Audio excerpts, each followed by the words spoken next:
নমস্কার বন্ধুরা। অনেক সময় কলা ঘরে থেকে খুব বেশি পেকে যায় অথবা কালো হয়ে যায়। আর এই অতিরিক্ত পেকে যাওয়ার জন্য আমরা এই কলাগুলোকে অনেক সময় ফেলে দিই। কিন্তু এই রেসিপিটি আপনি যদি একবার দেখেন, আর কখনো পেকে যাওয়া অথবা অতিরিক্ত মজে যাওয়া কলা আপনারা কখনোই ফেলে দেবেন না। রেসিপিটা এতটাই দুর্দান্ত হবে যে আপনারা যদি একবার খান আপনাদের মুখে স্বাদ সারা জীবন লেগে থাকবে।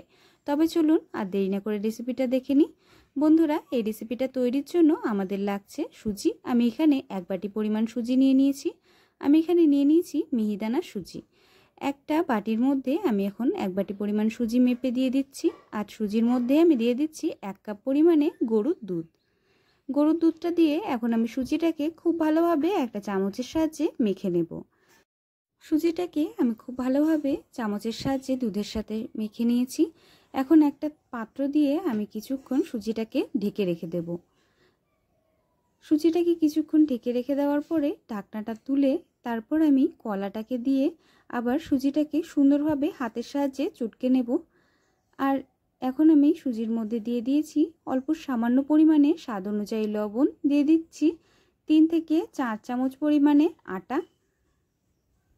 আটাটা দেওয়ার পরে দিয়ে দিচ্ছি 2 থেকে 3 চামচ পরিমাণে চিনি। আপনারা নিজেদের স্বাদ বুঝে চিনির পরিমাণটা একটু কম অথবা বেশি দিতে পারেন।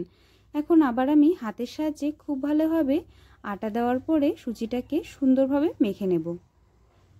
খুব ভালোভাবে মেখে নেওয়ার পরে তারপরে জলের প্রয়োজন হলে অল্প সামান্য পরিমাণে জল আপনারা দিতে পারেন, কিন্তু প্রথমের দিকে আপনারা জল দেবেন না।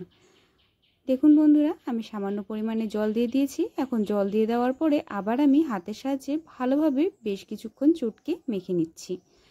বন্ধুরা, আপনারা যদি আমার চ্যানেলে আজকে নতুন ভিডিও দেখতে এসে থাকেন তাহলে অবশ্যই আমার চ্যানেলটিকে সাবস্ক্রাইব করে রাখবেন, যাতে আমি যখনই ভিডিও ছাড়ি আপনারা তার নোটিফিকেশানটা একদম সাথে সাথে পেয়ে যান। কোনো রকম দানাভাব যাতে না থাকে তার জন্য আমি হাতের সাহায্যে সুন্দরভাবে চটকে মেখে নিচ্ছি। আর এইখানে আমি গ্যাসের উপরে কড়াই বসিয়ে কড়াইতে দিয়ে দিচ্ছি সাদা তেল। তেলটা আমাদের বেশ কিছুক্ষণ ভালোভাবে গরম করে নিতে হবে। তেলটা যতক্ষণ গরম হচ্ছে ততক্ষণ আমাদের ভালোভাবে এই মিশ্রণটাকে তৈরি করে নিতে হবে। দেখুন বন্ধুরা, আমি সুজির মিশ্রণটাকে ভালোভাবে হাতের সাহায্যে মেখে নিয়েছি।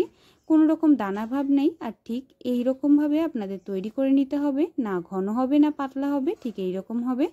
এখন তেলটাও গরম হয়ে গেছে। এখন গরম গরম তেলে ছোট ছোট করে আমি দিয়ে দেব।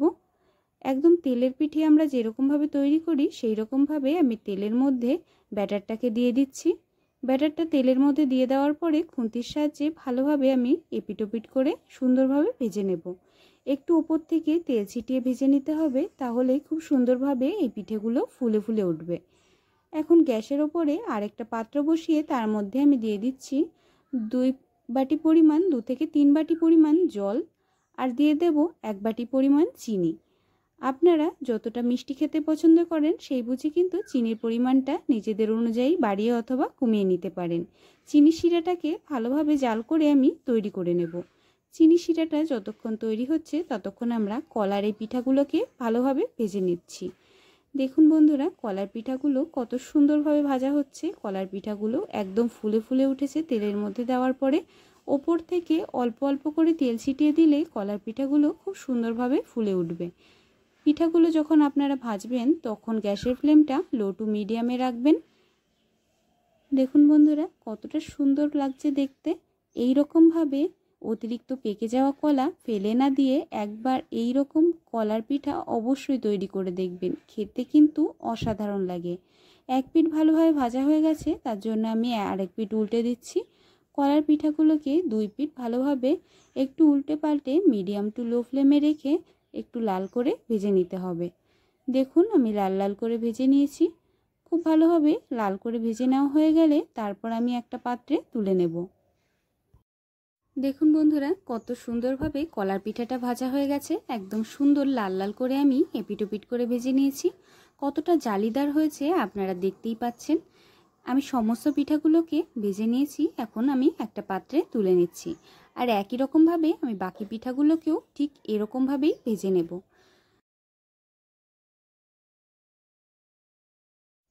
আমি সমস্ত কলার পিঠাগুলোকে খুব ভালোভাবে লাল লাল করে এপিটোপিট করে ভেজে নিয়েছি। এখন পিঠাগুলোকে আমি একটা পাত্রে তুলে নিচ্ছি।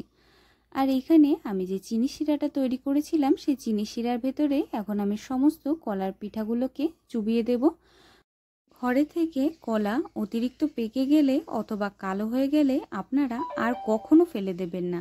এই রকমভাবে কলার রসভরি পিঠে তৈরি করে একবার খেয়ে দেখবেন, খেতে এতটাই ভালো হবে যে বাড়ির বাচ্চা বড় সবারই কিন্তু খুব ভালো লাগবে।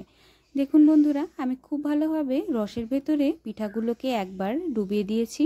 এখন এই পিঠাগুলোকে আমি তুলে নেব, আর বাকি পিঠাগুলোকেও একই রকমভাবে আমি রসের মধ্যে কিছুক্ষণ রেখে দেব। পিঠাগুলো খেতে এতটাই ভালো হয় আর এতটাই নরম আর তুলতুলে হয় যে মুখে দিলেই মিলিয়ে যাবে। আপনারা যদি এই রকমভাবে পিঠাটি তৈরি করেন, একদম পারফেক্ট কলার রসভরি পিঠা তৈরি হবে। মাত্র 1 বাটি পরিমাণ সুজি আর একটা কলা দিয়ে এই অসাধারণ স্বাদের রেসিপিটা আপনাদের কেমন লাগলো অবশ্যই আমাকে কমেন্ট বক্সে জানাবেন। আর রেসিপি নিয়ে আপনাদের যদি কোনো রকম কোনো প্রশ্ন থাকে অথবা রেসিপিটি যদি কোথাও আপনাদের বুঝতে অসুবিধা হয় সেটাও আমাকে কমেন্টের মাধ্যমে জানাবেন। ভিডিওটা ভালো লাগলে ভিডিওটাকে অবশ্যই একটা লাইক দিয়ে যাবেন, আর চ্যানেলটিতে নতুন হয়ে থাকলে চ্যানেলটিকে সাবস্ক্রাইব করে বেল আইকন দাবিয়ে অল বাটনে ক্লিক করে রাখবেন, যাতে আমি যখনই ভিডিও ছাড়ি আপনারা তার নোটিফিকেশানটা একদম সাথে সাথে পেয়ে যান। নরম তুলতুলে জালিদার কলার রসভরি পিঠার এই রেসিপি আপনাদের যদি ভালো লাগে অবশ্যই নতুন বন্ধুদের সাথে শেয়ার করবেন আর নতুন বন্ধুদের দেখার সুযোগ করে দেবেন।